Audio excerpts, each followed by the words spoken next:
Welcome to Re-Envision, the podcast where we embrace change as one of life's most profound rhythms. I'm your host, Bédard, and change is my playground. Curiosity is the signature vibe. Joy, love, magic, and freedom are the frequencies I move with. Courage is the embodied state, and duality is my jam. I love to reveal light in darkness, permanence in impermanence, equanimity in chaos, oneness in distinctiveness. Here we have full permission to be ourselves, to explore, to dream, to discover. We'll tap into the wisdom that has always been within as we navigate change with simplicity, lightness, and fluidity. Open to new understandings, new perspectives, and even greater potentialities. So whether you're seeking inspiration, empowerment, or simply a space to reflect and contemplate, you're in the right place. Let's get started.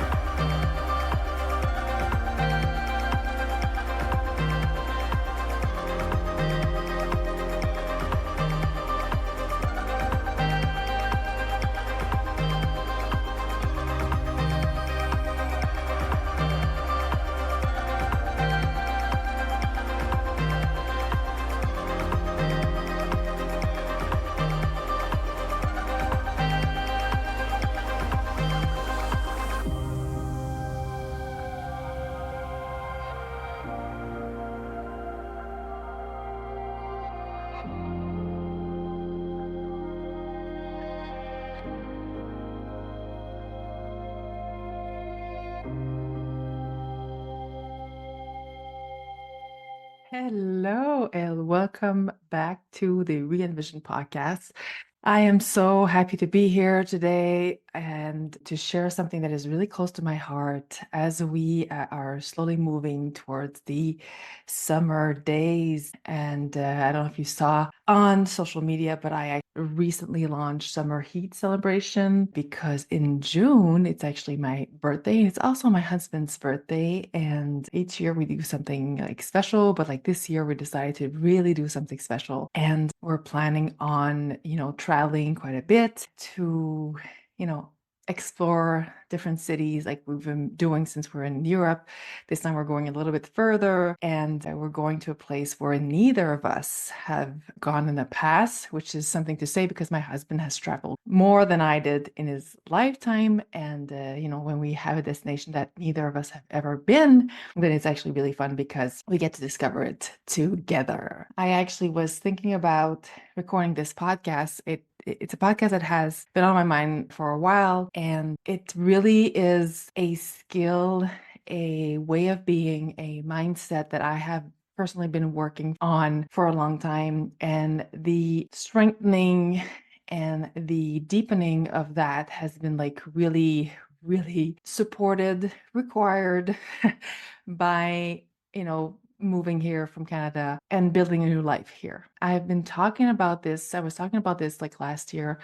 I started to talk about this more and more. And I feel like this is a conversation that always is welcome, that is always something that we should keep in our mind, especially when we look at whether it's happening in our personal life or when we're looking at the world the way that it is, and how we process things in life. And Summer Heat Celebration is about that. The way it works is 24 days in Telegram. There's a broadcasting channel. I come in every day and I just drop daily thoughts, daily shares when I'm traveling. I did that in December while I was traveling through the Christmas markets. That was actually really fun. It was called The Art of Present. And I decided to redo this because it's so fun. And it's also a way of people getting access to me behind the scene, how I think, how I move in the world on social media. Like I'm trying to put more and more of myself out there. But once it's actually there, it's pretty much, I've moved through stuff quite a bit and it's more about storytelling when things are kind of like more in the past.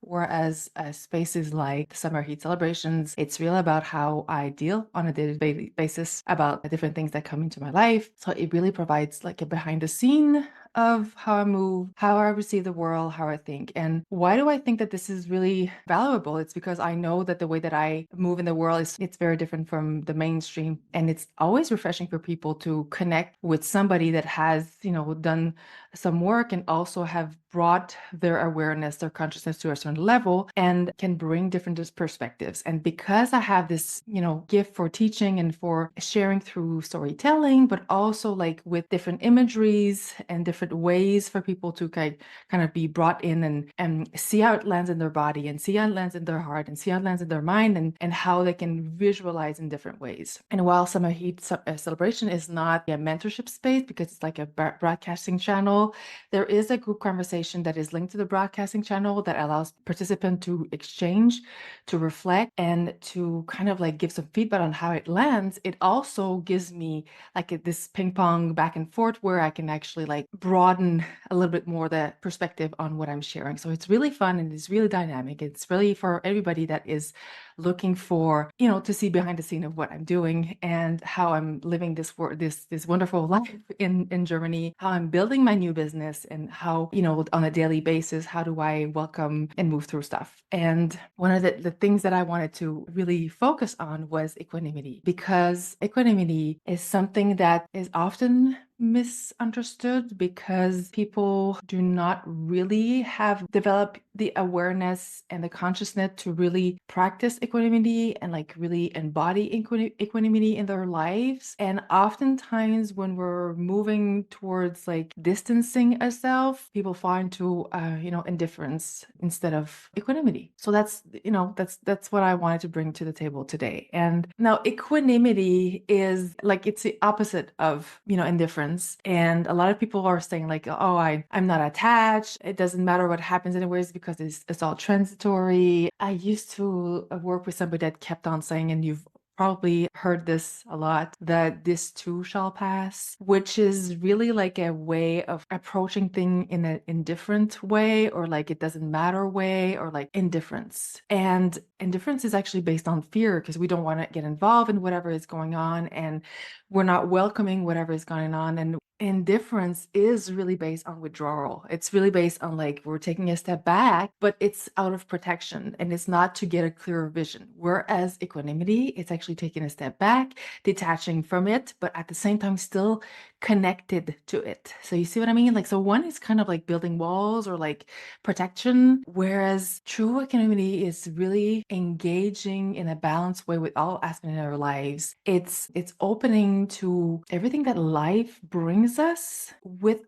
composure and ease of mind and a lot of acceptance for what things are without judgment. I talk often about duality, and equanimity is really about embracing, what we love and what we don't love, embracing what is agreeable or disagreeable, pleasure and pain, dark and light, black and white, like it really is about seeing things for what they are without attaching a meaning to it and embracing the fact that we are in a very, very wide range of possibilities, and equanimity allows us to not clinging to things that are not there. So when we're talking about like grief or change, cultivating equanimity is really like a skill that broadens and deepens and strengthens our way of seeing and moving and taking decision with a step back, but not detach. We can really interact with whatever is happening, but not making it mean anything. There's always like this story of the farmer and the horse that I really, really, really love. And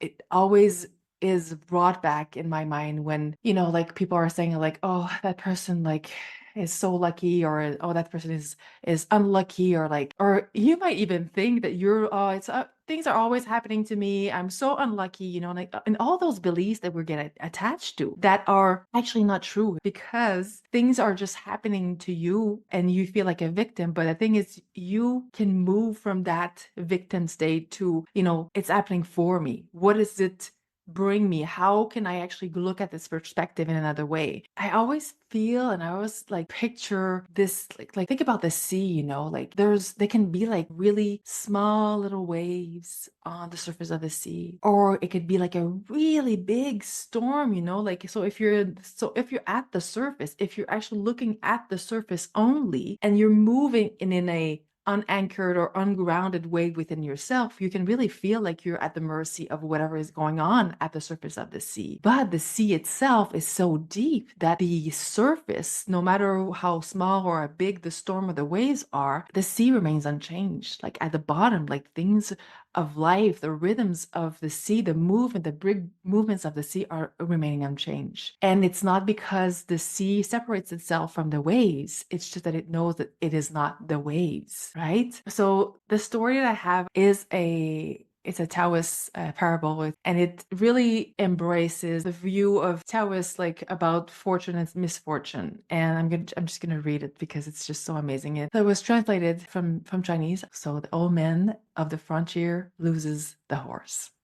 Good luck and bad luck create each other, and it is difficult to foresee their change. A righteous man lived near the border. For no reason, his horse ran off into barbarian territory. Everyone felt sorry for him. His father spoke. Who knows if that won't bring you good luck? Several months later, his horse came back with a group of horses. Everyone congratulated him. But his father spoke. Who knows if that won't bring you bad luck? Now his house is rich in horses, and the son mounted with joy and loved riding. He fell and broke his leg. Everyone felt sorry for him. His father spoke. Who knows if that won't bring you good luck? 1 year later, the barbarians invaded across the border. Adult men strung up their bows and went into battle. 9 out of 10 border residents were killed, except for the son because of his broken leg. Father and son were protected. Both survive. Hence, bad luck brings good luck. Good luck brings bad luck. This happens without end, and nobody can estimate it.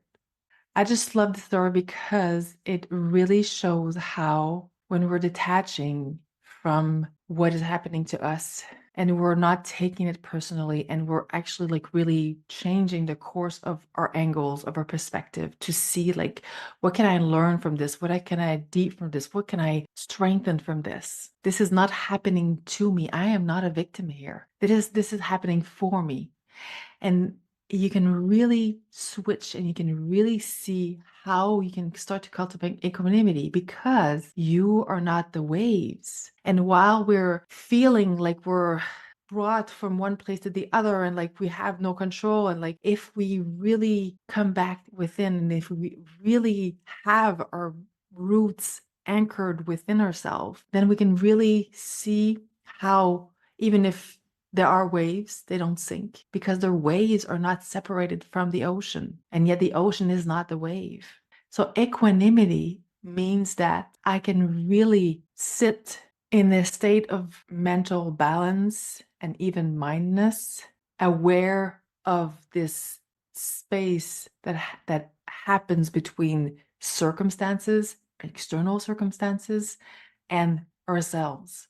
How external circumstances are not defining who we are, how external circumstances do not mean anything about us, and they are not bad luck or good luck, because in the end, we can only see that in hindsight. When we're going through something big and we're grieving something big, when people are talking about acceptance, it's something that we can never even grasp, that we will get to one day. And yet, when we get to there, it's because we're accepting that the situation has happened, but we can see bigger than that, and we can even find meaning into that. So when we are starting on the path of mindfulness and we're really cultivating the space, I always talk about like, we need to connect, keep that connection within, keep that connection with whatever is going on, but like creating spaces, like pockets of air, pockets of like breathing room.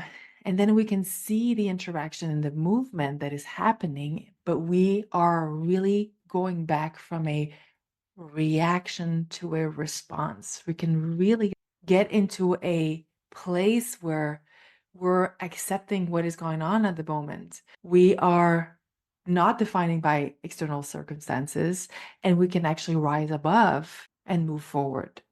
And if next time that you feel like a victim, there's another story about a monk that is trying to meditate. And it speaks a lot to specifically anger, because when we're reacting, we're often reacting out of anger. And this is not to say that anger is a good or a bad emotion. Again, all emotions have their place. And when we see that, we actually can really tap into the messages that the emotions are bringing to us. So there's this monk, the story of this monk, that he wants to meditate alone. And he goes to the lake and he takes this boat in the middle of the lake. He moors there. He installs himself in the boat. He closes his eyes and he begins to meditate. After a little while, he suddenly feels that his boat is being bumped by another boat. And he's staying with his eyes closed and he senses that, there's emotions. There's some sort of turmoil, rising inside of him. By the time that he opens his eyes, he's really ready to scream at the other person's, what are you doing? Like, can't you see that I'm in the middle of the lake, and can't you steer your boat away from me? Like, are you blind? And when he opens his eyes, he sees that the empty boat got untethered and floated in the middle of the lake and just bumped his boat. There was no boatman, there was nobody in the boat. It just happened that it bumped his boat. And yet when it happens to us, we're attaching so much meaning, and we're really spending so much energy trying to figure out why is this boat there? Why is this coming? What does it mean about me? When it doesn't mean anything. It just happens. Cultivating equanimity is really something that we can leverage and wield to better understand how to move in the world and how to stop making external circumstances mean anything about us, and also stop making external circumstances control us, basically. And while it doesn't mean that we don't move through emotions, because emotions are always going to be there. And again, equanimity is not indifference. So we're not disconnecting. We're really staying connected, but we're cultivating that space and that responsibility and, that non-attachment to what it is, but not in a way that is separating us, as opposed to indifference or even callousness. So I hope this, clarifies something. I always have this parable of the man and the horse in my head. It's really something that I just love. And, if you're feeling this vibe and if you feel like you would like to come into a summer heat celebration with me, where we're going to talk about this. We're going to talk about, how life brings us all kinds of stuff and how I see them coming in and how I see everything and how I move through stuff and how I cultivate on a daily basis. There's so many things that behind the scenes are happening that people don't see. And when we do see them, we're like, oh, okay. Well, first of all, sometimes often we're getting a lot of perspective. The other thing that happens is often we just think that we're alone in feeling what we feel, or we're not taught or shown or guiding through other paths that we can take. And when we start to see that, we can start to, experience that for ourselves and see how it lands and see we can course correct and choose and response rather than reactability. And it's just so much more freeing, and it's so much more light and easy to move in life, because we're not the artist of more anger. We're not taking everything personally. We're really seeing that it's all moving pieces, and a lot of the moving pieces has nothing to do with us. So I love you. I see you. I feel you. Take care. Thank you for being part of today's Re-Envision episode. As the seasons of life shift, I invite you to always connect with the truth that you hold the power to navigate your own path with courage and wisdom. Embracing change with an open heart is central, for within lies the potential for remarkable growth and evolution. If you know someone who would benefit from this conversation, I'd be honored, truly honored, if you shared it with them and spread the love. If this podcast has resonated with you, please subscribe on your favorite platform, leave a heartfelt review, and share it in your network. You can stay connected with me on social media at ME Lifestyle Design, where I continue to share insights and inspiration. Until our next encounter, remember to re-envision your life with love, alignment, and purpose. Keep cultivating your curiosity, finding joy, magic, and freedom as often as you can. Now, today, and tomorrow. I love you. I see you. I feel you.